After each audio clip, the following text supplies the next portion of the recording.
তা কিন্তু আমাদের পূর্বে অনেকবার আলোচনা করা হয়েছে।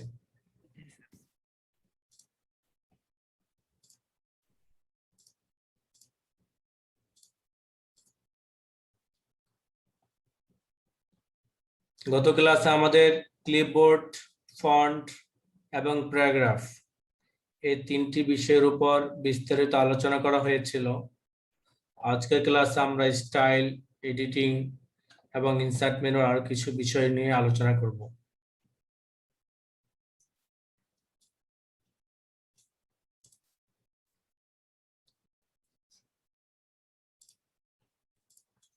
স্টাইলের মধ্যে কিছু স্টাইল এখানে দেওয়া আছে।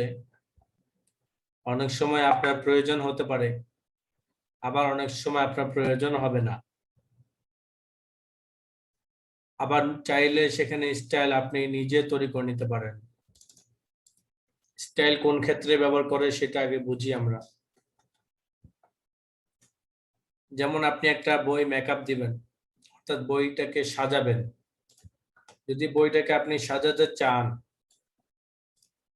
তাহলে অবশ্যই আপনাকে প্যারাগ্রাফের মেজারমেন্ট বুঝতে হবে, ক্যারেক্টার বর্ণমালাগুলোর স্পেসিং গ্যাপটাও বুঝতে হবে।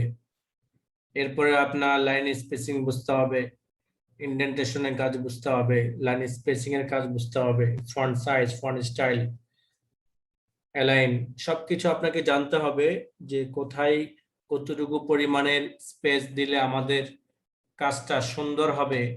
এই জিনিসটা অবশ্যই আমাদের মাথায় থাকতে হবে। এছাড়াও আরো কিছু শর্টকাট কিছু প্রোগ্রাম আছে, সেগুলো আমাদেরকে সেট করে রাখতে হবে। এর মধ্যে একটা সেট শর্টকাট আছে স্টাইল। যেমন আপনার বইয়ের মধ্যে শিরোনাম থাকে, সাব শিরোনাম থাকে, অথবা অধ্যায় থাকে, এবং অধ্যায়ের মধ্যে বিভিন্ন ধরনের আলোচ্য বিষয়গুলো থাকে। শিরোনাম, অধ্যায় কেমন হবে, শিরোনাম কেমন হবে, সাব শিরোনাম কেমন হবে, মূল বর্ণটা কেমন হবে, আরবিটা কেমন হবে, বাংলাটা কেমন হবে। এটার একটা স্টাইল আপনি চাইলে কাজের দ্রুত গতির জন্য, অর্থাৎ কাজটাকে খুব দ্রুত সারার জন্য আপনাকে স্টাইলটা সেট করে রাখতে হবে। এর মধ্যে একটা এক্সাম্পল বলি, যেমন আমাদের এখানে শিরোনামের মধ্যে 18 সাইজ আছে, বোল্ড করা আছে, সুটুনি এমজি নামে আছে। আমরা চাচ্ছি প্রত্যেকটা শিরোনাম এভাবে আমাকে সিলেক্ট করে ফন্ট সাইজ 18, এখান থেকে সুটুনি এমজি, বোল্ড, এই সকল কাজগুলো আমাকে যাতে বারবার করার প্রয়োজন না হয়, এই জন্য আমাকে স্টাইল সেট করে রাখতে হবে। যেমন আমরা এটাকে সেট করে রাখলাম। এরপর আমরা স্টাইলে যাব। এখান থেকে বিভিন্ন ধরনের স্টাইল পাবেন। যে স্টাইলগুলো আপনার পছন্দ হলে স্টাইল মতো করবেন। যেহেতু আমরা বাংলার কাজ করব, সেই হিসেবে এখানে যে স্টাইলগুলো আছে এগুলো আমাদের প্রয়োজন নেই। আমরা এখান থেকে যে অ্যারো চিহ্নটা আছে সেখানে ক্লিক করব। সেখান থেকে save select as a new quick style, আমরা চাচ্ছি এটাকে সেভ করে রাখতে, তাই আমরা সেভ কমান্ডে ক্লিক করব এবং এখানে লিখে দিব, যেমন আমাদের মাটির ব্যাংকের হেডলাইন নাম দিলাম।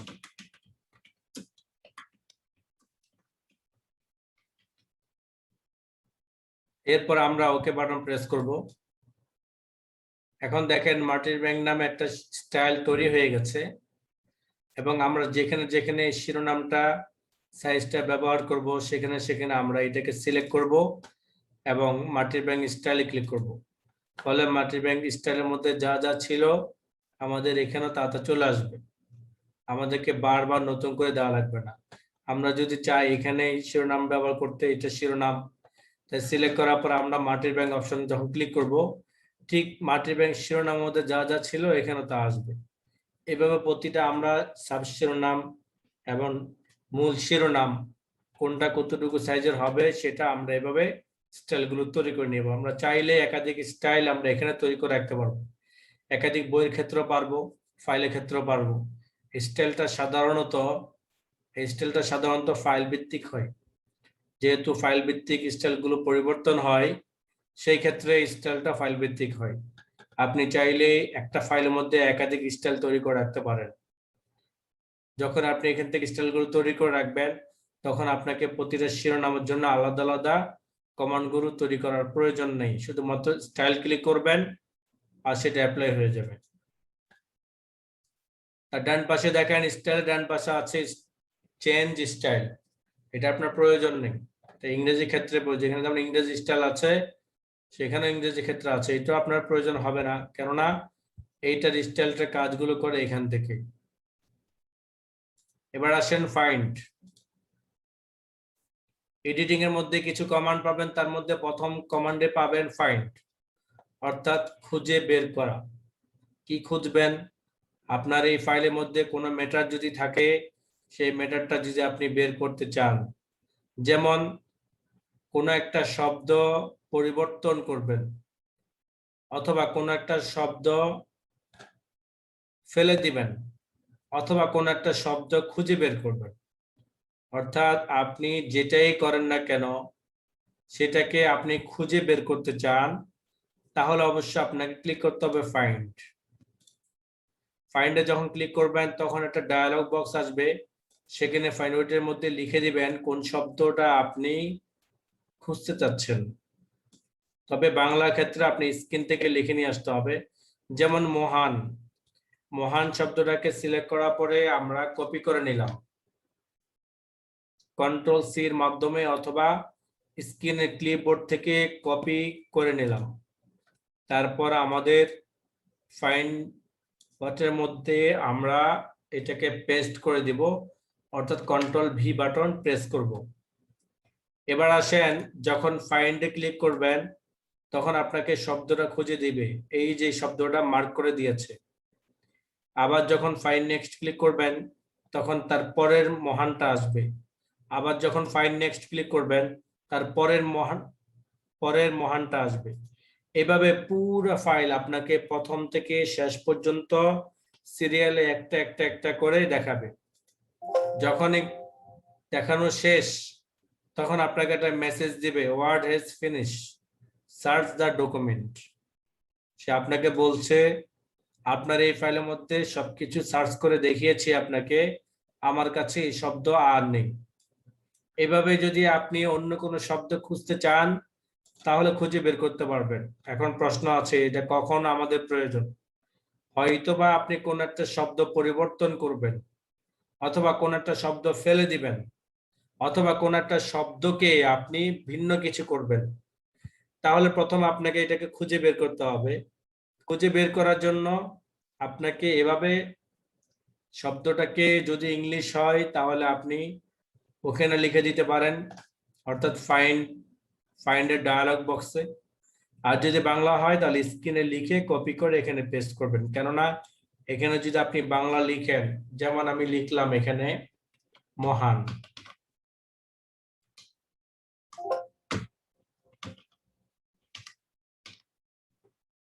আমার এখানে মহান যেটা লিখেছে আমি এটাকে কপি করে এখানে নিয়ে আসলাম, দেখেন এখানে আসলে মহান।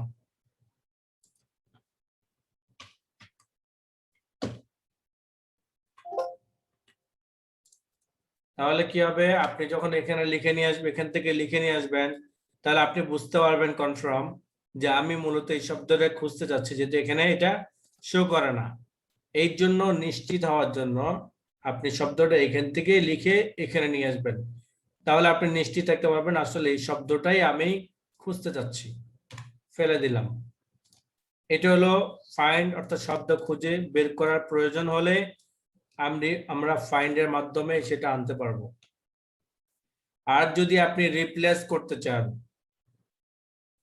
মহানের স্থানে যদি অন্য কিছু বসাতে চান, অথবা অন্য কোনো শব্দের পরিবর্তে যদি অন্য কিছু বসাতে চান, যেমন আপনি মাটির ব্যাংকের স্থানে আপনি চাচ্ছেন মাটির ব্যাংকটাকে মাটির ব্যাংক না বানিয়ে আমরা মাটির পুতুল বানাতে চাই। যদি মাটির পুতুল বানাতে চাই তাহলে আমরা মাটির ব্যাংকটাকে কপি করব। এরপর আমরা ফাইন্ড থেকে ফাইন্ডে যাব অথবা রিপ্লেসে ক্লিক করব। একটা জিনিস মনে রাখবেন, ফাইন্ড অথবা গো টু অথবা রিপ্লেস, তিনটা কমান্ড কিন্তু একটা ডায়ালগ বক্সের ভিতরে পাবেন। প্রথম শিরোনাম ফাইন্ড, সেকেন্ড শিরোনাম রিপ্লেস এবং থার্ড শিরোনাম হলো গো টু। ফাইন্ডের কাজ শব্দ খুঁজে বের করা, রিপ্লেসের কাজ হলো একটা শব্দের পরিবর্তে আরেকটা শব্দ বসানো অর্থাৎ চেঞ্জ করা, গোটোর কাজ হলো আপনার যে কোনো পেজে দ্রুত গতিতে যাওয়া। আমরা রিপ্লেস করি, কি রিপ্লেস করব? মাটির ব্যাঙ লেখাটা মাটির পুতুল বানাবো, তাই আমরা এখানে লিখে নিলাম মাটির পুতুল।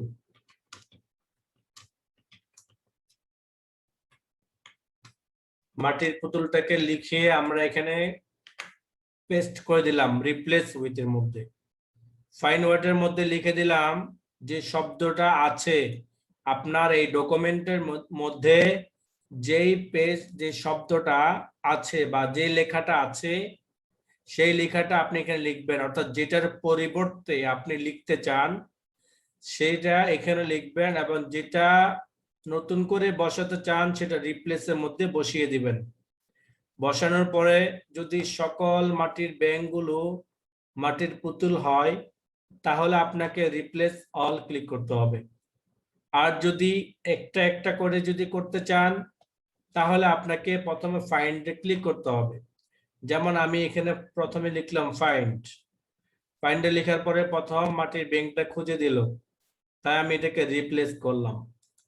যখন আমি রিপ্লেস করব পরবর্তী শব্দটা খুঁজে আমাকে বের করে দিবে। পূর্বেরটা কিন্তু রিপ্লেস হয়ে গেছে।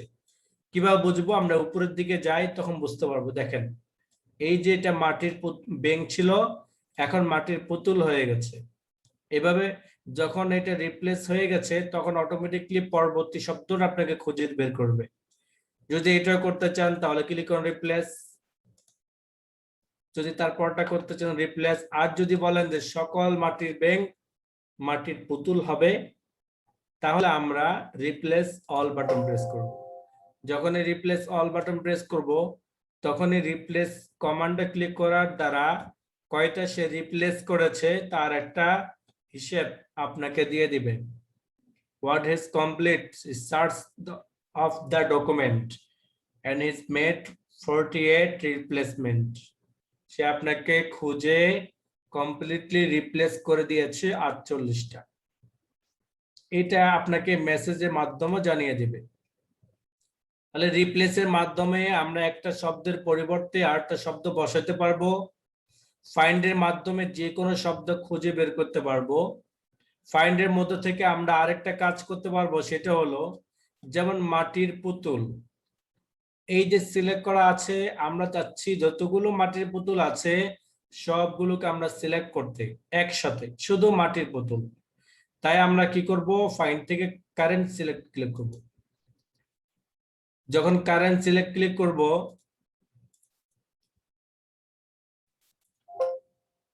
তখন আমাদের সবগুলো মাটির পুতুল সিলেক্ট হয়ে যাবে।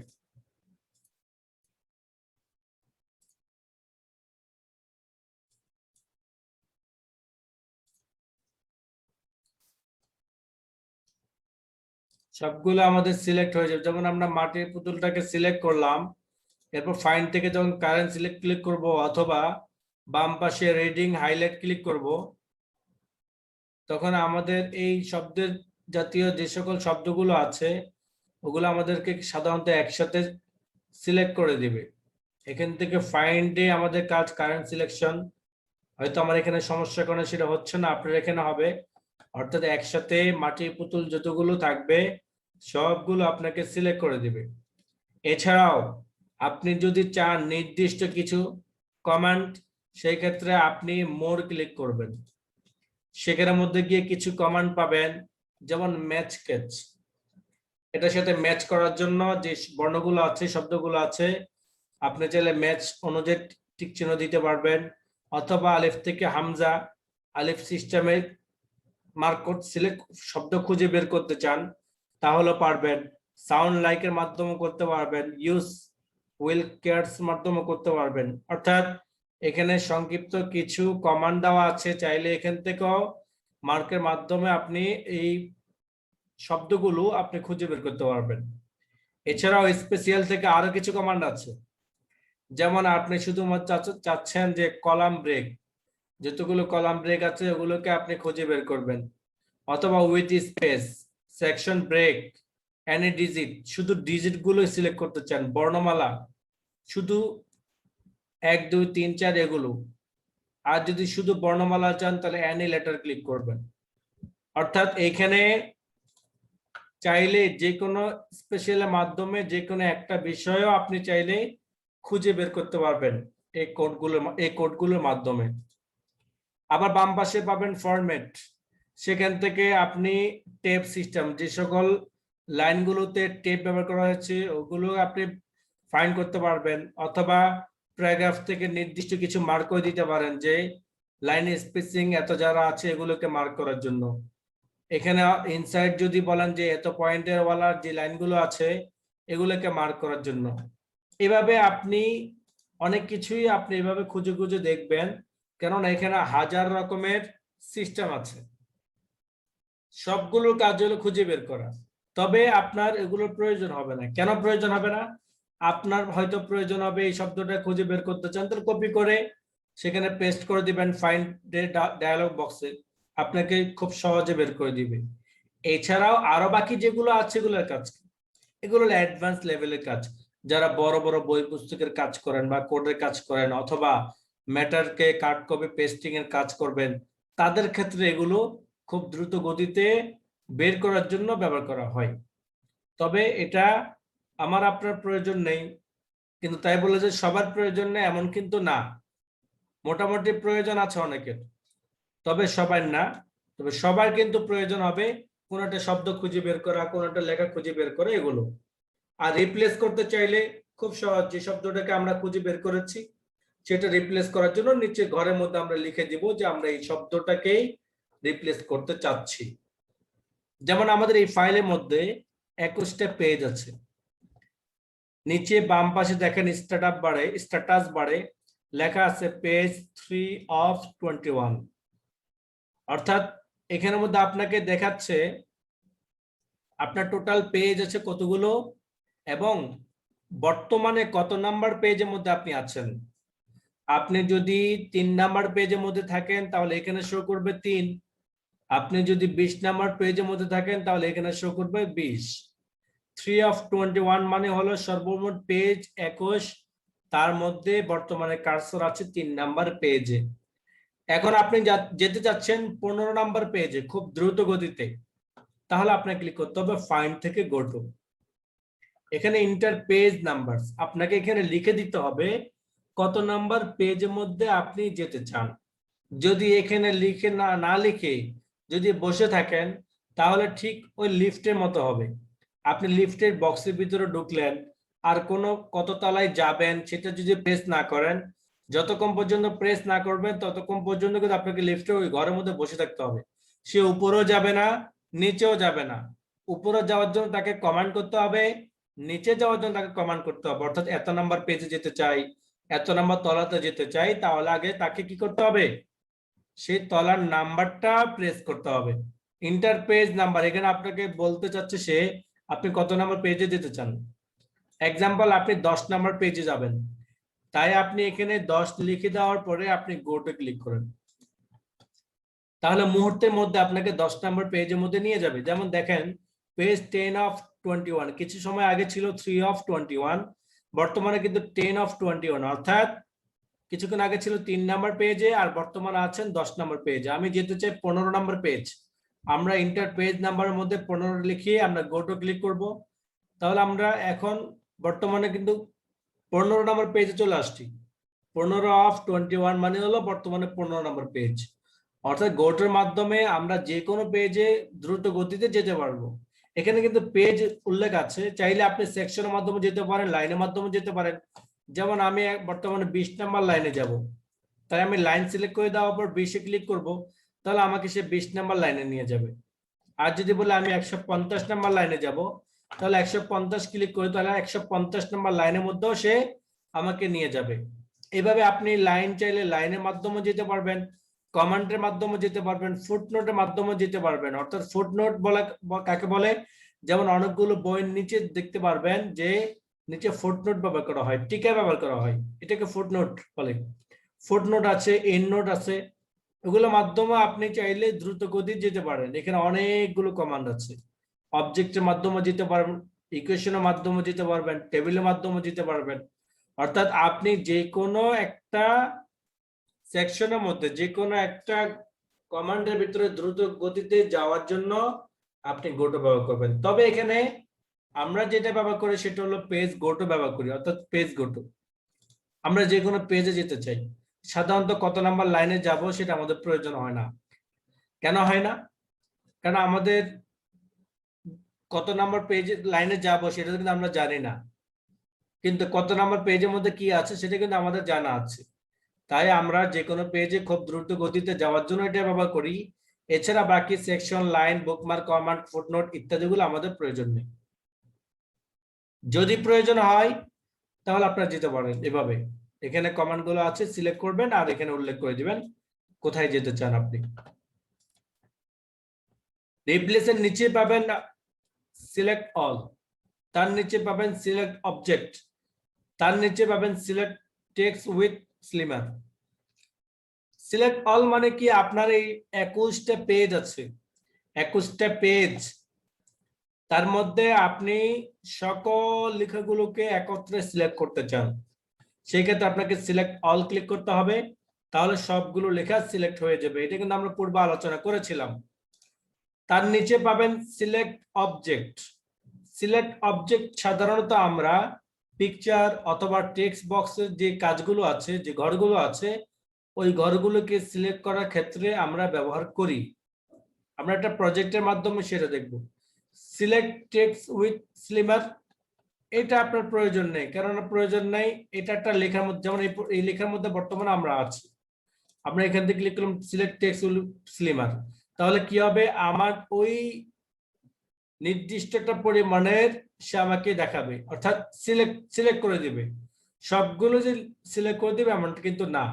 আমি বর্তমানে এই পেজে আছি, এখানে ক্লিক করার পর আমি যখন সিলেক্ট টেক্সট উইথ স্লিমার ক্লিক করব, তাহলে কিন্তু আমার এখান থেকে তার উপর যাবে। তবে এর ভিতরে এই ফন্টগুলোর ভিতরে যদি অন্য কোনো ফন্ট বা স্টাইল থাকে সেটা ছাড়া, যেমন আমার এই লেখার মধ্যে থেকে পর্যন্ত দেখেন, আমার এখানে মাটির ব্যাংক, পুতুল এবং মাঝখানে এই লেখাগুলো ছাড়া বাকি সবগুলো লেখা সিলেক্ট করেছে। এর কারণটা কি? এর কারণটা হলো এইখান থেকে এই পর্যন্ত লেখাগুলোর মধ্যে কোনো ধরনের ইফেক্ট ব্যবহার করা হয় নাই, কিন্তু এখানে এই মাটির ব্যাংকের মধ্যে একটা ইফেক্ট ব্যবহার করা হয়েছে, অর্থাৎ বোল্ড করা হয়েছে, আর নিচের এটাকে লাইন স্পেসিংটা, বর্ণমালা স্পেসের গ্যাপ কমানো হয়েছে, যার কারণে এটার সাথে এটা না মেলার কারণে সে এটাকে আর সিলেক্ট করছে না। তবে এটা আমাদের প্রয়োজন নেই, এটা আমাদের সাধারণত লাগে না। এই হলো আমাদের হোম মেনুর বিস্তারিত আলোচনা। আমরা একাধিকবার আপনাদের এই মেনু সম্পর্কে আলোচনা করেছিলাম, বিভিন্ন প্রজেক্টের মাধ্যমে আলোচনা করেছি, স্বতন্ত্রভাবে আবার বিস্তারিত আলোচনা করেছি। এবার আসেন ইনসার্ট মেনু। ইনসার্ট মেনুর মধ্যে প্রথম আছে কভার পেজ। যেমন আপনি একটা প্রজেক্ট করবেন, একটা প্রজেক্ট প্রোফাইল তৈরি করবেন। প্রজেক্ট প্রোফাইল তৈরি করার জন্য অবশ্যই কিছু নিয়ম কানুন আছে। যেমন আপনি একটা বিজনেস করবেন, আপনার বিজনেসটা কি করবেন সেই সম্পর্কে আপনাকে একটা প্রোফাইল তৈরি করতে হয়। প্রোফাইলটা কি জন্য তৈরি করতে হয়? এটা এই জন্য তৈরি করতে হয় যে আমার যে ব্যবসাটা আমি করব সেই ব্যবসাটা কোন ক্যাটাগরির, আমি মালটা কোত্থেকে উৎপাদন করব, কোত্থেকে নিব, কোথায় থেকে আনবো, কোথায় সেল দেব, কেমন কস্টিং যাবে, এমন কেমন লাভ হওয়ার সম্ভাবনা আছে, বিস্তারিত তথ্যগুলো এই প্রজেক্ট প্রোফাইলের মধ্যে থাকে। তাহলে আপনি একটা প্রজেক্ট প্রোফাইল যখন তৈরি করবেন, তাহলে অবশ্যই সেই প্রজেক্ট প্রোফাইলের মতোই হতে হবে। তাহলে প্রজেক্ট প্রোফাইলটা কিভাবে তৈরি করবেন আপনি? তৈরি করার জন্য প্রথমত সাধারণত থাকে ফার্স্ট পেজটা একটা কভার পেজ থাকে। কভার পেজের মধ্যে লেখা থাকে আমার এই অমুক প্রজেক্ট। একটা কোম্পানি কিন্তু হাজার রকমের প্রজেক্ট থাকে, তাহলে হাজার রকমের প্রজেক্ট গুলো কিভাবে ধরে তারা? এই হাজার রকমের নতুন নতুন যে প্রজেক্ট গুলো তারা ধরে, এইটার উপর গবেষণার জন্য একটা প্রজেক্ট প্রোফাইল তৈরি করা হয়। এখন আপনি যখন একটা প্রজেক্ট প্রোফাইল তৈরি করবেন, প্রথম আপনাকে কভার পেজ তৈরি করতে হবে। তাহলে কভার পেজটা কিভাবে করবেন? কভার পেজটা দুই ভাবে করতে পারেন। একটা হলো আপনি স্বতন্ত্র ম্যানুয়াল সিস্টেম করতে পারেন, অর্থাৎ আপনি এখানে একটা ঘর তৈরি করলেন, টেক্সট বক্স তৈরি করলেন, উপরে একটা ফুল দিলেন, নিচে একটা লাইন দিলেন, নিচে একটা ঘর দিলেন। আপনার থিম অনুযায়ী আপনি একটা কভার পেজ তৈরি করলেন। আরেকটা ইয়ে হলো যে কম্পিউটারে কিছু কভার তৈরি করা আছে, চাইলে এখান থেকে আনতে পারেন। সেটা কোথায় পাবেন? ইনসার্ট থেকে কভার পেজ। ইনসার্ট থেকে যখন কভার পেজে যাবেন, এখানের মধ্যে কিছু স্টাইল পাবেন, কভার স্টাইল। নিচের দিকে যান, তাহলে আরো স্টাইল পাবেন। এখান থেকে যে স্টাইলটা আপনার পছন্দ হবে, আপনি সেই স্টাইলের মধ্যে ক্লিক করেন। যখনই সেই স্টাইলের মধ্যে ক্লিক করবেন, আপনার প্রজেক্টের কোন প্রজেক্টের নাম কি, কি টাইটেল হবে, এটার বিস্তারিত লেখার জন্য আপনাকে একটা ঘর দিবে সে। এখানে যেটা আছে সেটা অটো, আপনি এখানে লিখে দিতে পারেন আপনার প্রজেক্টের নাম। আমরা এখানে লিখলাম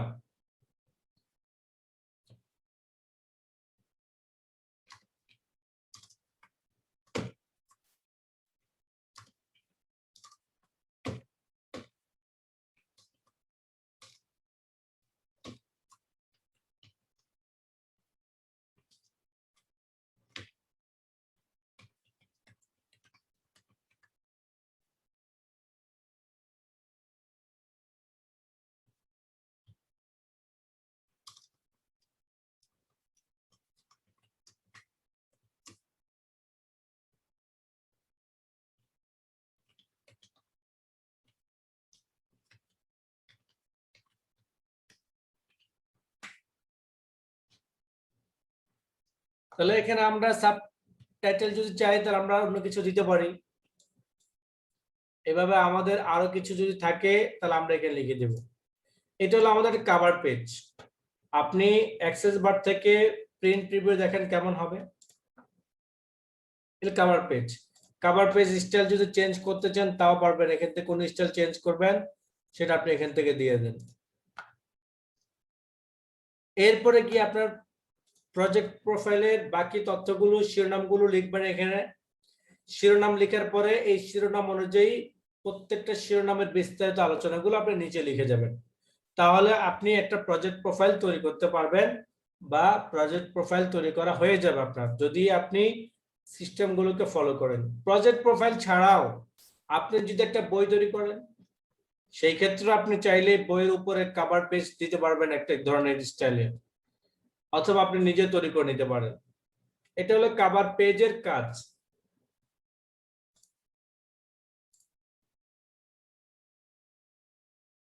এরপরে কমান্ডের মধ্যে পাবেন ব্ল্যাঙ্ক পেজ।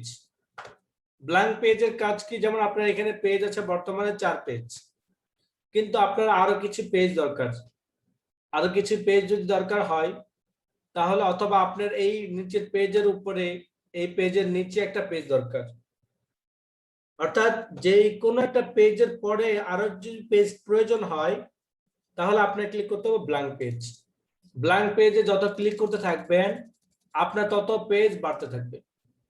যত ক্লিক করবেন, যতবার ক্লিক করবেন ততগুলো পেজ বাড়তে থাকবে। দেখেন বর্তমানে আমাদের পেজ হয়ে গেছে প্রায় 30টা। 30টা পেজ আমাদের ক্লিক করার দ্বারা আমরা তৈরি করেছি। আপনার এই ডকুমেন্টের মধ্যে অগণিত পেজ আছে, যতক্ষণ পর্যন্ত আপনার লেখা শেষ না হবে ততক্ষণ পর্যন্ত আপনাকে পেজ দিতেই থাকবে। চাইলে 1 পেজও নিতে পারেন, চাইলে 1000 পেজও নিতে পারেন। তবে কেউ যদি কোনো বই লিখেন তাহলে অবশ্যই 20 থেকে 30, সর্বোচ্চ 50 পেজের ফাইল করবেন। এর বেশি যদি আপনি করেন তাহলে হয়তোবা আপনার ফাইলে সমস্যা হতে পারে। কি ধরনের সমস্যা? ফাইলের ওয়েট অনুযায়ী হয়তোবা ফাইলটা নষ্ট হয়ে যায়, অথবা ফাইলের মধ্যে ফাইলটা ড্যামেজ হয়ে যায়, বিভিন্ন ধরনের সমস্যাগুলো করে, লেখা ভেঙে যায়। তো এর জন্য আপনারা চেষ্টা করবেন, যদি বড় ধরনের কোনো বই করতে চান তাহলে 50-60 উপরে সাধারণত আপনারা ফাইল করবেন না। প্রয়োজনে আপনার বইয়ের নাম অনুযায়ী ফাইল নাম্বার দিয়ে দিবেন, ফাইল নাম্বার এত, ফাইল নাম্বার এত, ফাইল নাম্বার এত। তাহলে আপনি সহজে ফাইলগুলোকে খুঁজে বের করতে পারবেন এবং আপনার ফাইলগুলো নষ্ট হবে না। ব্ল্যাঙ্ক পেজের পরে পাবেন পেজ ব্রেক। পেজ ব্রেকের কি কাজ? পেজ ব্রেকের সাধারণত কাজ হলো, যেমন আমাদের এখানে একটা শিরোনাম, এই শিরোনামটা এখান থেকে শুরু হয়েছে, কিন্তু দেখেন উপরে কিন্তু এই যে পেজটা ফাঁকা, এখান থেকে পরবর্তী পেজ যখন শুরু হয়ে গেছে তখন কিন্তু এখানে দেখাচ্ছে আমার নতুন করে শিরোনাম। কিন্তু এই শিরোনাম যখন এখান থেকে শুরু হলো, যেখানে গিয়ে আমার শিরোনাম শেষ হবে সেখানে গিয়ে দেখেন আবার আরেকটা পেজ ব্রেক দেওয়া হয়েছে। পেজ ব্রেকের কাজটা কি? পেজ ব্রেকের কাজ হলো দুইটা। একটা কাজ হলো আপনার এই লেখাটাকে এক লাফ দিয়ে পরবর্তী পেজ অথবা পরবর্তী কলামে নিয়ে যাবে, একটা। সেকেন্ড নাম্বার কথা হলো আপনি যখন পেজ ব্রেক ব্যবহার করবেন তখন আপনার উপরে যে পলিওগুলো আছে এই পলিওগুলো পরিবর্তন করতে পারবেন। কিন্তু এখন হয়তো বুঝবেন না, যখন পলিও পরিবর্তনের বিস্তারিত আলোচনা করব তখন আপনারা বুঝতে পারবেন আসলে এটার কাজ কি। তবে প্রাথমিকভাবে যে কাজটা সেটা হলো আপনার যে কোনো লেখাটাকে, নির্দিষ্ট লেখাটাকে পরবর্তী পেজে অথবা পরবর্তী কলামে যদি নিয়ে যেতে চান, এটা শুরুতে হবে এই চিন্তা করে। যেমন এই লেখাগুলো প্রথমে একসাথে ছিল, কিন্তু এখন এটাকে স্বতন্ত্রভাবে দেওয়া হওয়ার কারণ হলো এটা শিরোনাম, এটা কখনো তার পেজের সাথে লাগানো থাকতে পারে না, এটা স্বতন্ত্র পেজ থেকে শুরু হবে। তাহলে স্বতন্ত্র পেজ থেকে শুরু করার জন্য আমরা এটাকে পেজ ব্রেক দিলাম। পেজ ব্রেক দেওয়ার দ্বারা ফায়দা হলো, তাহলে আমার এখানে যদি আমি কোনো লেখাটাকে কেটে ফেলি বা নতুন করে লেখাটা বসাই, তাহলে এই লেখার সাথে তার কোনো সম্পর্ক থাকবে না। হয়তো লেখাটা পরবর্তী কলামে চলে যাবে অথবা পরবর্তী পেজে চলে যাবে, বাট উপরের লেখার সাথে তার কোনো সম্পর্ক থাকবে না। এটা হলো পেজ ব্রেকের একটা বিশেষ বৈশিষ্ট্য। যেমন আমরা এই লেখাটাকে এই কলাম আনতে চাই, তাহলে লেখার মধ্যে কার্সরটা রাখার পরে আমরা পেজ ব্রেক ক্লিক করব। পেজ ব্রেক যদি ক্লিক করি পরবর্তী পেজে চলে যাবে, এই পেজে চলে আসবে। এটা হলো পেজ ব্রেক। যদি কলাম ব্রেক করতাম তাহলে কিন্তু এটাতে আসতো। আমি পেজ ব্রেক ক্লিক করি, তাহলে দেখেন এই পেজটা সম্পূর্ণ ফাঁকা, পরবর্তী পেজের মধ্যে কিন্তু এই লেখাটা চলে আসছে। আমাকে কিন্তু ইন্টারের মাধ্যমে আনার প্রয়োজন হয় নাই, আমি কিন্তু ডাইরেক্টলি নিয়ে আসছি এখানে। এখন দেখেন এটা হলো ডাইরেক্ট পেজে যাওয়া। আর যদি এই পেজটা আমরা কিবোর্ড থেকে যাই তাহলে আমরা কন্ট্রোল এন্টার বাটন প্রেস করব, কিবোর্ড থেকে কন্ট্রোল প্লাস এন্টার, তাহলে পরবর্তী পেজে সরাসরি চলে যাবে। আর যদি আমরা পরবর্তী কলামে নিয়ে যেতে চাই তাহলে আমরা control shift enter button press করব কিবোর্ডের মাধ্যমে, তাহলে আমাদের পরবর্তী কলামে নিয়ে যাবে। এই কাজটাই আবার পেজ লেআউটের মধ্যে পাবেন। এই কাজটা আবার পেজ লেআউটের মধ্যে পাবেন, সেখানের মধ্যে পাবেন ব্রেক। সেখানের মধ্যে শুধু পেজ যদি দেন তাহলে পরবর্তী পেজে চলে যাবে, যেটা আমরা কিছু সময় আলোচনা করেছিলাম এখন। আর যদি কলাম ক্লিক করেন তাহলে কলামে যাবে, যেটা আমরা এই যে বলেছিলাম কন্ট্রোল শিফট এন্টার মাধ্যমে। আমরা এটার আগামী ক্লাসে ইনশাল্লাহ এটা বিস্তারিত আলোচনা করব। এটাতে খুব গুরুত্বপূর্ণ একটা কাজ আছে। ইনসার্ট মেনুর তাহলে পেজ ব্রেকটা বুঝলাম আমরা। পরবর্তী পেজে যদি নিয়ে যেতে চাই কোন লেখাগুলোকে তাহলে আমরা পেজ ব্রেক ব্যবহার করব। আচ্ছা, আমরা পেজ ব্রেক ব্যবহার করলাম। এই পর্যন্ত আমরা জানলাম যেটাকে বলা হয় পেজ।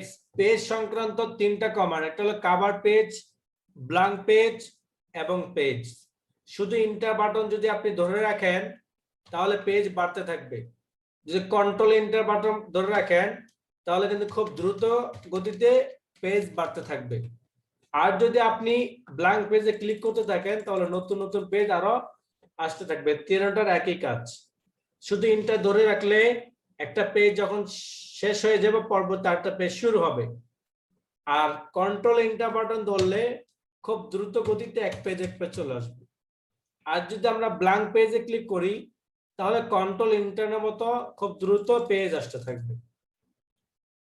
আচ্ছা, এবার আসেন ইনসার্ট মেনু জানলাম আমরা।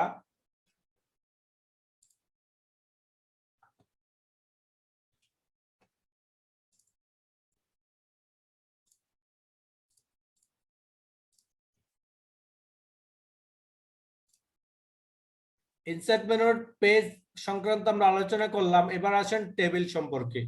টেবিল সম্পর্কে কিন্তু আমরা বিগত ক্লাসগুলোতে আলোচনা করেছিলাম একটা প্রজেক্ট করার ক্ষেত্রে, কিন্তু বিস্তারিত আমাদের আলোচনা করা হয়নি। আজকে ক্লাসে আমরা বিস্তারিত আলোচনা করব। বিস্তারিত বলতে যেমন আমরা একটা টেবিল তৈরি করতে চাই, একটা টেবিল কিভাবে তৈরি করে সেই জিনিসটা আমরা ক্লিয়ার হই আগে। আমরা আপাতত একটা ঘর তৈরি করলাম। এটা তৈরি করার কারণটা হলো এটা পুরোটাকে বলা হয় টেবিল। পুরোটাকে কি বলা হয়? টেবিল বলা হয়। শুধুমাত্র টেবিলটাকে যদি ডান দিক থেকে বাম দিকের এই রেখাটাকে যদি ফলো করেন তাহলে ধরে নিতে হবে আপনাকে এটার নাম হলো রো। আর যদি উপর থেকে নিচের দিকে যদি এই সিস্টেমটাকে ফলো করেন তাহলে আপনাকে ধরে নিতে হবে কলাম। আর যদি একটা একটা ঘরকে ধরেন তাহলে আপনাকে ধরে নিতে হবে এটাকে বলা হয় সেল। আর পুরোটাকে একত্রে বলা হয় টেবিল। টেবিল বলা হয় পুরোটাকে, এবং ডান থেকে বাম দিকে যে লাইনটা যায় সেটাকে বলা হয় রো। উপর থেকে নিচের দিকে যে লাইনটা যায় সেটাকে বলা হয় কলাম, এবং প্রত্যেকটা ঘরকে বলা হয় সেল। এখন দেখেন, আমি যখন একটা প্রজেক্ট করব, সেই প্রজেক্ট করার সময় আমাকে জানতে হবে যে আমার কয়টা রো দরকার এবং কয়টা টেবিল দরকার, সরি কলাম দরকার। এই দুটো জিনিস খেয়াল করলে আমার যতটা ঘর প্রয়োজন ছিল ততটা ঘর চলে আসবে। অর্থাৎ আমরা যখন একটা বায়োডাটা করব তখন আমাকে দেখতে হবে সাবজেক্ট কয়টা। প্রত্যেকটা সাবজেক্ট ধরে নিতে পারেন একটা করে কলাম। যেমন সাবজেক্ট হলো 5টা বা 3টা। একটা হলো টাইটেল, আরটা হলো এডুকেশন, আরটা হলো তার প্রাপ্ত নাম্বার, রেজাল্ট। তো প্রাপ্ত নাম্বার অথবা এডুকেশন অথবা টাইটেল, এই 3টা ঘর মানে হলো 3টা কলাম। ধরে নিলাম আমরা এখানে 3টা কলাম বানালাম। এর জন্য আমরা ইনসার্ট টেবিলে ক্লিক করি, কমান্ডের মাধ্যমে জানি আগে নাম্বার অফ কলামের মধ্যে লিখে দিলাম 3। কারণ হলো আমাদের টাইটেল হবে 3টা। এরপর হলো টাইটেলের বিষয়বস্তু কয়টা। হয়তো টাইটেলে আসবে কারি আসবে, হাফেজ আসবে, আলেম আসবে, মুফতি আসবে, আরো কিছু যদি থাকে সেটাও আসবে। ধরে নিলাম 4টা বা 5টা, তাই আমরা এখানে কলাম করলাম 5টা, রো করলাম 5টা। এই যে সাবজেক্ট আমরা এখানে লিখে নিলাম,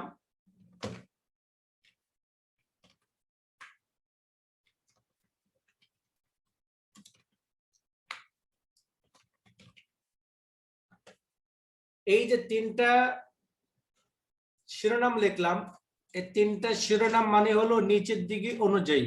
এই শিরোনাম মানে হলো এটার বিস্তারিত নিচের দিকে হবে, বাম পাশের টাইটেলের শিরোনাম হলো নিচের দিকে আসবে।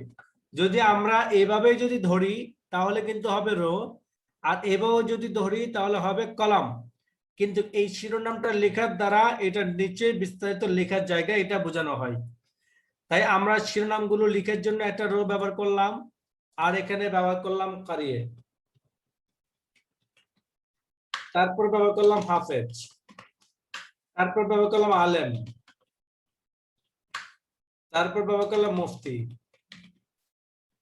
তাহলে এই যে টাইটেল, প্রত্যেকটা টাইটেল ঘরের জন্য আমরা আলাদাভাবে ধরে নিয়েছি। এডুকেশন, সে কোন জায়গা থেকে এই কারিনা পড়ছে, ধরে নিলাম Darul Uloom. Result first division. তাহলে এইভাবে এটাকে বলা হবে কলাম আর এটাকে বলা হবে রো। এখন সেল কয়টা হবে এটা আপনার গণার প্রয়োজন নেই, আপনি শুধু ফলো করবেন, যে কাজটা করবেন সেটা এইভাবে ফলো করবেন, যেমন একটা কলাম, 2টা কলাম, 3টা কলাম। আর রো হিসাব করার জন্য একটা রো, 2টা রো, 3টা রো, 4টা রো, 5টা রো। তাহলে আপনাকে ধরে নিতে হবে 3টা কলাম, 5টা রো। যখন আপনি ঘর তৈরি করবেন, টেবিল তৈরি করবেন, তখন আপনাকে ইনসার্টে যেতে হবে, সেখান থেকে টেবিলে ক্লিক করার পর এভাবে মাউস পয়েন্টারটাকে নিয়ে যাবেন। যেমন 3টা কলাম দরকার, 3টা কলাম এবং 5টা রো, 1 2 3 4 5, ছেড়ে দিলাম। ছেড়ে যাওয়ার দ্বারা এখন দেখেন আমাদের 5টা রো হয়ে গেল।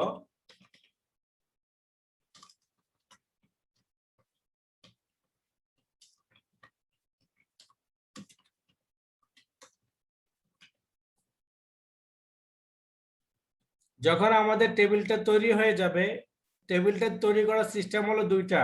একটা সিস্টেম হলো ডাইরেক্ট অটো সিস্টেম, শুধু মাউস পয়েন্টারটাকে নিয়ে গেলে চলবে, আর নিজেদের মাথায় রাখতে হবে যে এটাকে বলা হয় কলাম আর এটাকে বলা হয় রো। আমি যখন এইভাবে ধরবো তখন রো হিসেবে গণনা হবে, আর আমি যখন এইভাবে ধরবো তখন কলাম হিসেবে গণনা হবে। যেমন আমি পুরা 6টা কলাম নিলাম, 3টা কলাম, 6টা কলাম বা 8টা কলাম নিলাম, 8টা, একটা কলাম নিলাম এবং 8টা রো নিলাম, এই 2 কলাম নিলাম, 3 কলাম নিলাম, 4 কলাম নিলাম, ছেড়ে দিলাম। তাহলে আমার একটা 4 কলামওয়ালা 8টা রোওয়ালা একটা প্রজেক্ট হয়ে গেল। যখন একটা টেবিল চলে আসবে, এই টেবিলটাকে ছোট বড় করার জন্য মাউস পয়েন্টারের মাধ্যমে এভাবে ছোট বড় করতে পারবেন। মাউস পয়েন্টারটাকে যখন নিয়ে যাবেন তার আকৃতির পরিবর্তন হয়ে যাবে। যখন আকৃতির পরিবর্তন হবে তখন আপনি বুঝতে পারবেন এটা ধরার সময় হয়েছে। তখন মাউস পয়েন্টারটাকে টিপ মারে ধরে রাখবেন, এরপরে উপরে নিচের দিকে ড্র্যাগ করবেন, ডান বামে ড্র্যাগ করবেন। তাহলে আপনার ঘরগুলো এভাবে ছোট বড় করতে পারবেন আপনার প্রয়োজন অনুযায়ী, যতটুকু দরকার ততটুকু। এটাকে যদি আপনি অ্যাকুরেট মিলাতে না পারেন, যেমন দেখেন কোন ঘরকে যদি আপনি অ্যাকুরেট মিলাতে না পারেন, যেমন আমরা এটাকে ধরলাম কিন্তু আমার উপরে ঘরের সাথে উপরে যে লাইনটা আছে সেটার সাথে সমান হবে, কিন্তু আমি যখন ডান দিকে যাব তখন কিন্তু সে ডান দিকে চলে গেল, তো বাম দিকে গেলে বাম দিকে চলে গেল, অর্থাৎ অ্যাকুরেট আসছে না। অ্যাকুরেটটা না আসার কারণ হলো আপনার এই টেবিলটা অনেকটা রাবারের মতো কাজ করে। তাহলে এই রাবারটাকে পানি দ্বারা এটাকে কি করতে হবে, ধরতে হবে, তাহলে সে খুব সহজভাবে আমার হাতে চলে আসবে। আর এখানে টেবিলের রাবার গুলো, টেবিল অথবা পিকচার অথবা আমাদের আর্টিকেল জাতীয় যে সকল ছবিগুলো আছে ওগুলোকে যে কোনো জায়গায় মুভমেন্ট করার জন্য, অর্থাৎ পানির মতো মুভমেন্ট করার জন্য আমাকে এক্সট্রা একটা বাটন ধরতে হবে, সেটার নাম হলো অল্টা বাটন। অল্টা বাটন যখন ধরবো তখন আমার যে কোনো পয়েন্ট পানির মতো চলবে। যেমন দেখেন এখন পানির মতো সমানভাবে সে আসছে, কিন্তু কিছু সময় আগে দেখেন সে এক ক্লাব ডান দিকে ক্লাব বাম দিকে, কিন্তু সে সহজে মিডলে আসছে না। মিডলে না আসার কারণ হলো সে তাকে পানির মতো নেওয়া হচ্ছে না। পানির মতো নেওয়ার জন্য আপনাকে অবশ্যই অল্টা বাটন ধরতে হবে, তাহলেই আপনার এটা অনায়াসে এটা মিলে যাবে। এভাবে আপনি টেবিলও এভাবে সমান সমান করতে পারেন।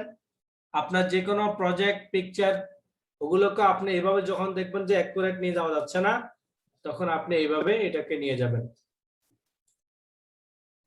চাইলে এই টেবিলটাকে ডিজাইন করতে চাইলে ডিজাইন করতে পারেন, সেটা হলো টেবিল স্টাইল। এখানে অনেক ধরনের স্টাইল আছে, আপনার যে স্টাইলটা পছন্দ হবে আপনি সেই স্টাইলটার মধ্যে ক্লিক করেন। স্টাইলের অভাব নেই, কোন স্টাইলটা আপনার পছন্দ। মাউসটাকে নিয়ে গেলে আপনাকে স্ক্রিনে প্রিভিউ দেখাবে, শুধু প্রিভিউ দেখেন।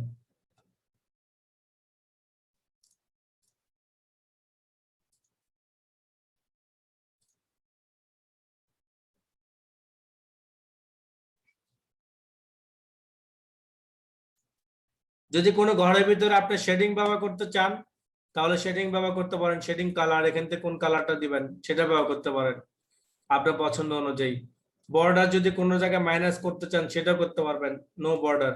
যেমন আমরা এই ঘরের মধ্যে কোনো বর্ডার রাখলাম না, এরকম অনেক ধরনের। আবার যদি অল বর্ডার দেন তাহলে বর্ডার চলে আসলো। এভাবে আপনি কোন একটা ঘরকে, যেমন এই দুইটা ঘরকে অ্যাডজাস্ট করবেন, তাহলে মাঝখানে যে দেয়ালটা আছে দেয়ালটা কেটে ফেলবেন। কাটার জন্য ইরেজার নেবেন, এরপরে ওই দেয়ালের মধ্যে ক্লিক করলে পুরোটা ঘর অ্যাডজাস্ট হয়ে যাবে।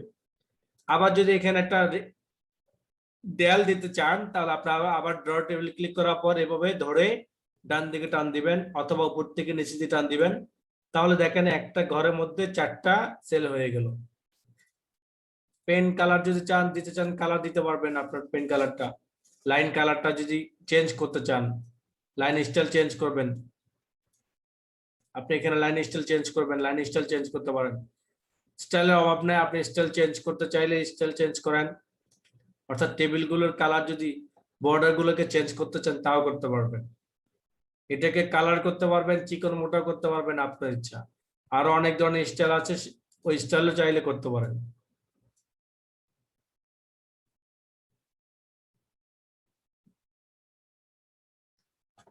যদি আপনি কন্ট্রোল জেড দেন, কিবোর্ড থেকে কন্ট্রোল জেড অথবা অ্যাক্সেস বার থেকে আনডো, তাহলে আপনার কাজটা পূর্ব অবস্থায় ফিরে আসবে, আস্তে আস্তে ব্যাকে আসবে, অর্থাৎ আমার পূর্বে যেমন ছিল ঠিক তেমন ভাবে ফিরে আসবে। যতবার ক্লিক করতে থাকবেন ততটা কমান্ডে আস্তে আস্তে ব্যাকে আসবে। যেমন আমার ব্যাকে অবস্থা ফিরে চলে আসলো।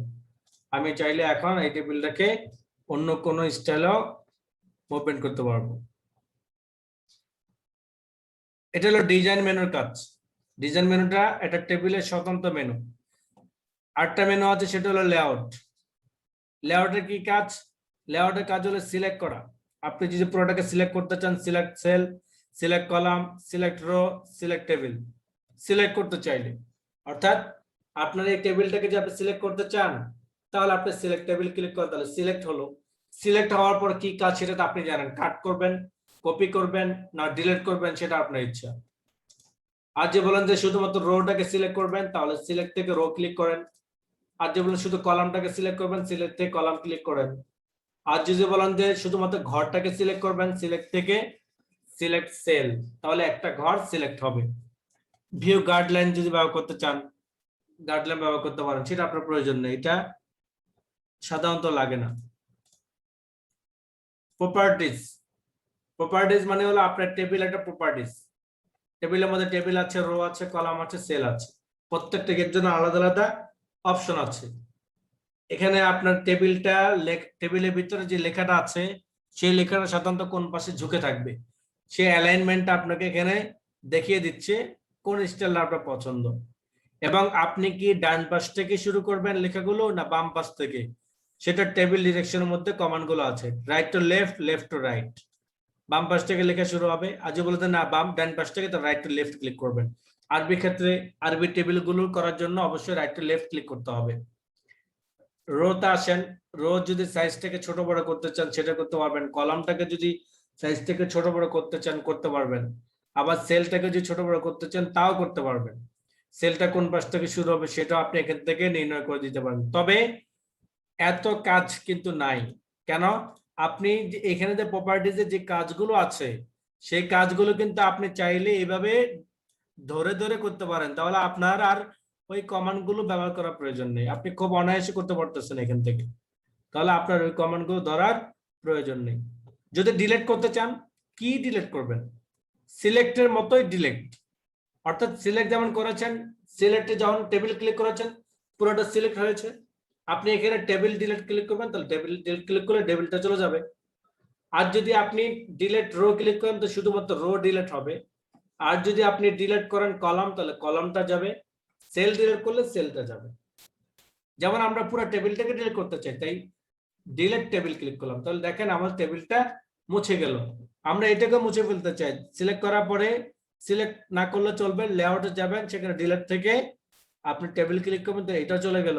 উপরটা যে মুছে ফেলতে চাই, তাহলে এটাও ডিলিট করবে, চলে যাবেন। অর্থাৎ ডিলিট করতে চান, কি ডিলিট করতে চান, কলাম, রো, সেল নাকি টেবিল, যেটাই আপনি করতে চান জাস্ট ক্লিক করবেন, সেটা চলে যাবে। তবে কলাম, রো এবং সেল, এই ক্ষেত্রে অবশ্যই আপনাকে মনে রাখতে হবে যে আসলে আপনি কোন কলামটাকে ডিলিট করতে চান, কোন সেলটাকে আপনি ডিলিট করতে চান, কোন রোটাকে আপনি ডিলিট করতে চান, অবশ্যই সেটা আপনাকে দেখাইতে হবে। আর দেখানোর নিয়মটা হলো কার্সর। যেমন আমি হাফেজের এই লাইনটাকে ডিলিট করতে চাই, তাই আমি হাফেজের ঘরে কার্সরটাকে রাখবো, ডিলিট থেকে রোজ ক্লিক করবো, তাহলে দেখেন আমার হাফেজ রোটা চলে গেল। আমি যদি এখন আনডু ক্লিক করি, তাহলে কিন্তু আমার এই হাফেজ লেখাটা চলে আসলো।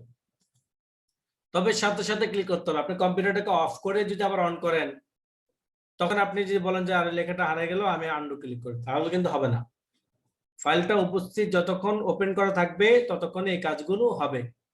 আপনি যদি এই মুহূর্তে উপরে, ডানে, বামে কোন একটা সেল বাড়াতে চান, তাহলে রোজ এন্ড কলামের যে কমান্ড গুলো আছে সেই কমান্ড গুলো মাধ্যমে করতে পারেন। এখানে খুব দুইটা নিয়ম দেওয়া আছে, একটা নিয়ম হলো ডাইরেক্টলি লেখা আছে, আরেকটা নিয়ম হলো তার একটা চিত্র মাধ্যমে দেখানো হচ্ছে। যেমন এখানে একটা চিত্র দেখানো হচ্ছে যে নীল নীল ঘরের মধ্যে মানে হলো কার্সর, নীল ঘরটা মানে হলো কার্সর, যে ঘরে কার্সর আছে তার উপরে যদি আপনি একটা কলাম, রো বাড়াতে চান, তাহলে আপনি ক্লিক করতে হবে ইনসার্ট রো অ্যাবভ, তখন হাফেজের উপরে এই ঘরটা চলে আসলো। আর যদি বলেন যে এলানের ডানে একটা বাড়াতে চান, তাহলে ইনসার্ট রাইট ক্লিক করবেন, যদি বামে বাড়াতে চান ইনসার্ট লেফট, যদি নিচে বাড়াতে চান ইনসার্ট ব্লো। এই চারটা কমান্ডের মাধ্যমে উপরে, নিচে, ডানে, বামে কলাম এবং রো বাড়াইতে পারবেন খুব সহজে। যদি একাধিক ঘরকে অ্যাডজাস্ট করতে চান, এর একটা নিয়ম দেখিয়েছিলাম, সেটা হলো ডিজাইনে এরেজের মাধ্যমে সেই ঘরের মিডলের দেওয়ালটা কেটে দিলেই একটা ঘর হয়ে যাবে। আর আরেকটা সিস্টেম হলো আপনি চাইলে ডাইরেক্টলি মার্জ করতে পারেন। সেটা কিভাবে? যেমন এই দুইটাকে একটা করতে চাই, এই দুইটা ঘরকে সিলেক্ট করব, এরপর ক্লিক করব মার্জ সেল, তাহলে দুইটা ঘর একত্র হয়ে যাবে। চাচ্ছি 13টা ঘরকে অ্যাডজাস্ট করতে। এই মাঝখানে যে দুইটা দেয়াল আছে, এই দুইটা দেয়ালকেও আমরা মুছে ফেলবো, তাই সিলেক্ট করলাম, এরপর আমরা মার্জ ক্লিক করলাম, তাহলে 4টা ঘর মিলে আমাদের একটা ঘর হয়ে গেল। অনেক সময় যখন আপনি প্রজেক্ট করবেন তখন আপনার প্রয়োজন হবে, এটাই স্বাভাবিক। নানান ধরনের কাজগুলো আসে, সেই কাজগুলোর কমান্ডগুলো যখন আপনার জানা থাকবে তখন এই জিনিসটা করাটা আপনার জন্য সহজ হবে। যদি বলেন যে আপনার এই টেবিল থেকে আপনি এটাকে আলাদা করবেন, উপরে এই অংশ থেকে আপনি এটাকে আলাদা করবেন, অনেক সময় প্রয়োজন হবে যে আপনার এই টেবিলটাকে এই পর্যন্ত আলাদা করার প্রয়োজন হবে, এখান থেকে এই পর্যন্ত আলাদা করার প্রয়োজন হবে, অর্থাৎ যেখান থেকে আপনি আলাদা করতে চান সেই ঘরের মধ্যে কার্সরটাকে রাখবেন। রাখার পরে আপনি স্প্লিট সেল ক্লিক করবেন, সরি স্প্লিট টেবিল, তাহলে আপনার ঘরটা ডিভাইডেড হয়ে যাবে, আলাদা আলাদা দুইটা ঘর হয়ে যাবে। যদি মাঝে এখন ডিলিট বাটন প্রেস করেন তাহলে কিন্তু আবার দুইটা ঘর অ্যাডজাস্ট হয়ে যাবে। আর যদি বলেন যে কোনো একটা ঘরের ভিতর একাধিক ঘর তৈরি করতে চান, যেমন এখানে একটা ঘর আছে, আপনি এটাকে দুইটা ঘর করতে চান, দুইটা ঘরটাকে কিভাবে করবেন, উপর নিচ করবেন না ডানে বামে করবেন, তাহলে আপনাকে সেটা নির্ণয় করে দিতে হবে স্প্লিট সেলে। সেখানে আপনাকে বলতে হবে যে ডানে বামে যদি করতে চান তাহলে করতে হবে কলাম, অর্থাৎ 2, যখন দুইটা দিয়ে দিবেন তাহলে একটা ঘরের মধ্যে দুইটা ঘর হবে। আর যদি বলেন যে না আমার একটা ঘর থাকবে, উপরে নিচে দুইটা ঘর হবে, তাহলে সেক্ষেত্রে রোর ক্ষেত্রে আপনি বসিয়ে দিবেন 2, ওকে বাটন প্রেস করুন, তাহলে একটা ঘরের মধ্যে এরকম দুইটা ঘর আসবে। আবার চাইলে এই ঘরের মধ্যে দুইটা করতে চান তাহলে আপনি স্প্লিট সেলে ক্লিক করার পরে সেখানের মধ্যে দুইটা কলাম দেন, ওকে বাটন প্রেস করেন, তাহলে আমার এই ঘরের মধ্যে দুইটা কলাম সিস্টেমে দুইটা ঘর চলে আসলো। অটো ফিট মানে হলো একটা সাইজ, অর্থাৎ আপনার এই টেবিলটাকে ছোট করতে চাইলে একসাথে অ্যাডজাস্ট করতে চাইলে, আবার এটাকে উইন্ডো সিস্টেম বড় করতে চাইলে, এটাকে ছোট বড় করতে চাইলে আপনি এভাবে করতে পারেন। এটা হলো আপনার ঘরটাকে একসাথে ছোট করা, একসাথে বড় করা। আবার যদি নির্দিষ্ট কোনো ঘরকে ছোট বড় করতে চান, যেটা আমরা মাউস পয়েন্টের মাধ্যমে করে থাকি, সেই কাজটা কিন্তু আপনি চাইলে এই মাপের মাধ্যমে করতে পারেন। আপনি এখানে লিখেও দিতে পারেন সাইজটা, হাইট কত দিবেন, এবং এখানে 34 আছে তো আপনি এখানে দিলেন 2 দিলেন, ওকে। এখন দেখেন 2 পরিমাণ জায়গা ছোট হয়ে গেল। আপনি এখানে 0.5 দিলেন, দেখেন জায়গাটা বেড়ে গেল, অর্থাৎ বড় হয়ে গেল। এভাবে আপনার ঘরকে ছোট বড় করতে পারবেন এভাবে ধরে। এখন দেখেন দুইটা ঘরকে যদি আপনার এই দুইটা ঘর, একটা ঘর আছে বড় একটা ঘর আছে ছোট, চাচ্ছেন এই দুইটা ঘরকে সমান করার জন্য, সেই ক্ষেত্রে আপনি ডিস্ট্রিবিউট রোজ ডিস্ট্রিবিউট কলামের মাধ্যমে করতে পারেন। ডিস্ট্রিবিউট রোজ ক্লিক করলাম, তাহলে দুইটা ঘর সমানভাবে হয়ে গেল, এটা যে সাইজ আছে এটাও একই সাইজ। আর যদি বলেন যে আপনার এই ঘরগুলোকে কলামগুলোকে অ্যাডজাস্ট করবেন, এই কলাম আছে ছোট, এই কলাম আছে অনেক বড়, আবার এই কলাম ছোট, এই কলাম আরো ছোট, এমন যদি হয়ে থাকে সবগুলোকে সমানভাবে করতে চান, সেই ক্ষেত্রে ডিস্ট্রিবিউট কলাম ক্লিক করবেন, তাহলে সবগুলো ঘর সমানভাবে আসবে। সাধারণত হাজিরা খাতা অথবা পরীক্ষার রেজাল্টের যে শীটটা আছে সেই শীটটা তৈরি করার জন্য টেবিল একটি গুরুত্বপূর্ণ কমান্ড, এবং এই কমান্ডগুলোকে সুন্দর করে সাজানোর জন্য ডিজাইন এবং লেআউট কমান্ডটা খুব গুরুত্বপূর্ণ। অবশ্যই এটা ভালো করে দেখতে হবে। আপনি যদি এই ঘরের মধ্যে লেখাটাকে, বর্তমানে লেখাটা এই টেবিলের বাম পাশে উপরে আছে, আপনি যদি এটাকে মিডলে রাখতে চান তাহলে অ্যালাইন থেকে সেন্টার ক্লিক করবেন, সেন্টার রাইট, সেন্টার লেফট, এরপর আছে bottom left, bottom right, bottom left, এখানে 9টা কমান্ড আছে। অর্থাৎ একটা ঘরের লেখাটাকে চাইলে নিচে বাম পাশে, মিডলে বাম পাশে, উপরে বাম পাশে, উপরে মিডলে, মিডলে মিডলে, বটমের মিডলে চাইলে, অর্থাৎ এরকম 9টা কমান্ড সিস্টেমে এখানে চিত্রগুলো দেওয়া আছে।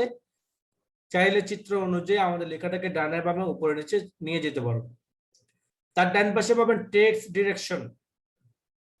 টেক্সট ডিরেকশনের কাজ কি? টেক্সট ডিরেকশনের কাজ হলো আপনার এই লেখাটা বর্তমানে বাম থেকে ডানে আছে, আপনি যাচ্ছেন উপর থেকে নিচে। হাজির খাতার মধ্যে শিরোনামগুলো দেখবেন যে উপর থেকে নিচে সিস্টেমে এরকম সাজানো। এই কাজটা টেক্সট ডিরেকশনের মাধ্যমে করা হয়। টেক্সট ডিরেকশন ক্লিক করলাম, একবার ক্লিক করার দ্বারা উপর থেকে নিচের দিকে সিরিয়াল গেল, আবার ক্লিক করার দ্বারা নিচ থেকে উপর দিকে গেল, আবার ক্লিক করার দ্বারা বাম থেকে ডানে আসলো। 3টা সিস্টেম, যে কোনো একটা সিস্টেমটাকে ফলো করতে হবে। সেল মার্জিন মানে হলো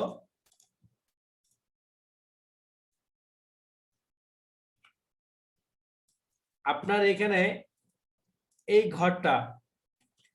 ঘর ভিতরে যেমন বাম পাশ থেকে কিছু পরিমাণ ফাঁকা আছে, ফাঁকা থেকে কিন্তু তারপর শুরু হয়েছে, কিন্তু আপনি চাচ্ছেন এত পরিমাণ ফাঁকা রাখবেন না, সেই ক্ষেত্রে আপনি সেল মার্জিন যাবেন। সেখানের মধ্যে দেখেন লেফটের মধ্যে আছে 0.08, আপনি এখানে 0.02 দিলেন, ওকে বাটন প্রেস করেন। ফলে কি হলো, লেখাটা যে মাঝখানে গ্যাপটা ছিল এই গ্যাপটা অনেকটা কমে গেছে। যদি আপনি এখানে 0 করে দেন তাহলে ঠিক বর্ডারের সাথে লেগে যাবে।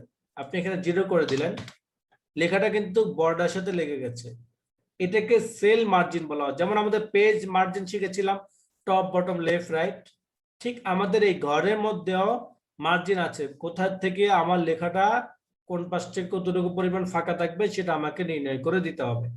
যেভাবে আমরা শিখেছিলাম টেবিলের শর্ট প্রোগ্রাম শিখেছিলাম সিরিয়াল করা, আমরা চাইলে এখান থেকে সিরিয়াল করতে পারবো। অনেকগুলো কাজ আছে এমন যেটা আমাদেরকে সিরিয়াল করতে হয়, যেমন 1 3 5 4 2,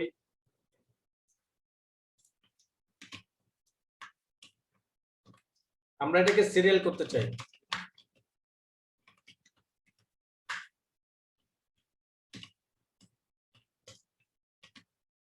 এটাকে আমরা সিরিয়াল করতে চাই, আমরা এটাকে সিলেক্ট করার পর শর্ট ক্লিক করব।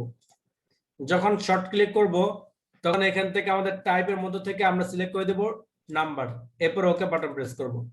ওকে বাটন প্রেস যখন করব তখন আমাদের এটা সিরিয়াল হয়ে যাবে 1 2 3 4 5। এটা অত্যন্ত গুরুত্বপূর্ণ একটা কাজ। অনেক সময় এরকম অনেকগুলো কিতাবাত সিরিয়াল করার জন্য, যেমন সরা থেকে শুরু হবে, এরপর সরিয়া সিরিয়ালের বই, এরপর রশির সিরিয়ালের বই, এরকম কিছু বর্ণমালা সিস্টেমে আছে। যেমন আলিফের সিরিয়াল যে সকল কিতাবগুলো আছে বা সিরিয়ালের বাদ থেকে যেসব কিতাবগুলো আছে এগুলোকে সিরিয়াল করা প্রয়োজন হয়, সেক্ষেত্রে আপনি শর্টটা ব্যবহার করবেন। আর রিপিট হেডার এন্ড রোজ, এটার কাজ হলো আপনি একটা প্রজেক্ট করছেন, সেটা শত শত পেজ হতে পারে, প্রত্যেকটা পেজের মধ্যে শুরুতে আপনি একই হেডলাইন ব্যবহার করতে পারবেন না, অর্থাৎ ব্যবহার করা প্রয়োজন কিন্তু আপনি করতে গেলে এটা ঝামেলা হতে পারে। সেই ক্ষেত্রে আপনি এটাকে একটা প্রথম শিরোনাম যেটা আছে সেটাকে সিলেক্ট করার পর রিপিট হেডার রোজ ক্লিক করবেন।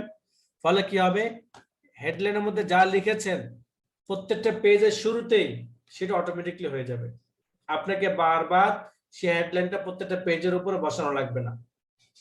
যেমন পেজটা শেষ, পরবর্তী পেজটা শুরু হয়েছে, যেমন দেখেন এখানে আমরা এই হেডলাইনটা ব্যবহার করেছিলাম, এটাকে সেটা হেডলাইন প্রথম পেজের দ্বিতীয় পেজের প্রথম লাইনের মধ্যে সেটা হেডলাইন হিসেবে চলে আসছে।